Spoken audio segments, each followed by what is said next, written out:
Good morning, students. With the continuation of the marine thermal engineering, today we will see the nozzle, steam nozzle. So the steam nozzle, which control the flow of the steam, that steam is striking on the turbine blades. So the steam nozzle may be defined as a passage of varying cross section through which the heat energy of steam is converted into kinetic energy. So the major function is to produce a steam jet with high velocity to drive the steam turbine. So the steam turbine, the speed of the steam turbine is depending upon the nozzle, which is come with the steam, how much velocity it is striking on the blade. Okay, so the steam nozzle will be having a cross section. One is a convergent part, another one is a divergent part, and also in between where the convergent part and then divergent part, the cross section change over, what you call it is a throat. Is called a throat. So the main function of the steam nozzle is to produce a high velocity jet.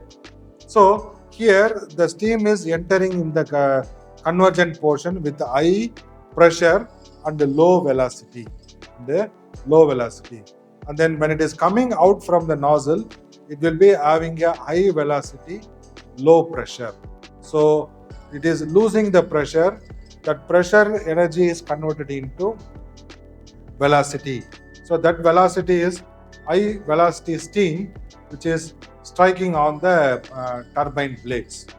Okay. So the aim is to find out what will be the exit velocity of the steam nozzle, which is coming out on the divergent part. Okay.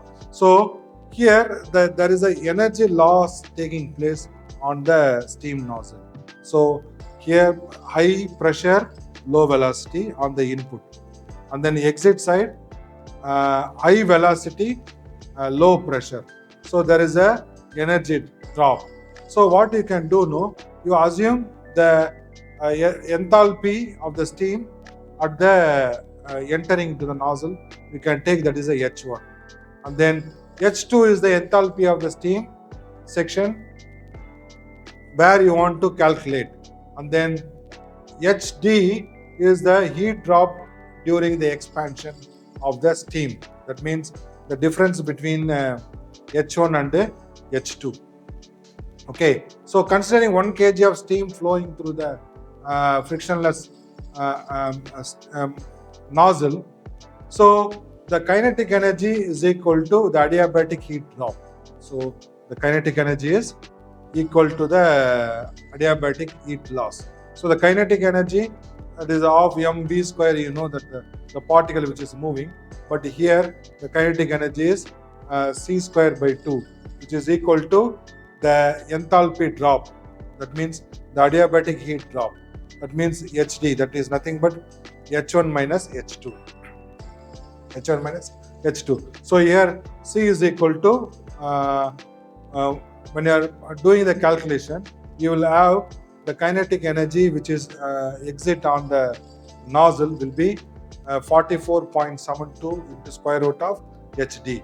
That means if you want to find out the velocity of the steam at any region on the nozzle, so find out what will be the enthalpy of the input, and then what is the enthalpy at the section.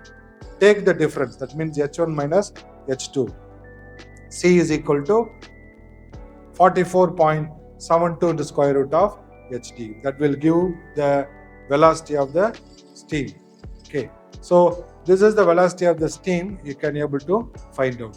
Next one is discharge through the nozzle.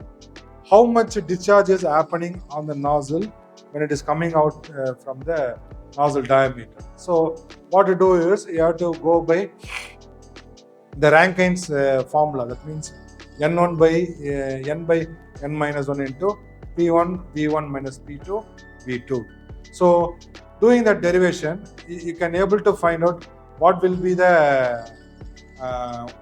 mass flow rate of the steam which is coming out from the nozzle.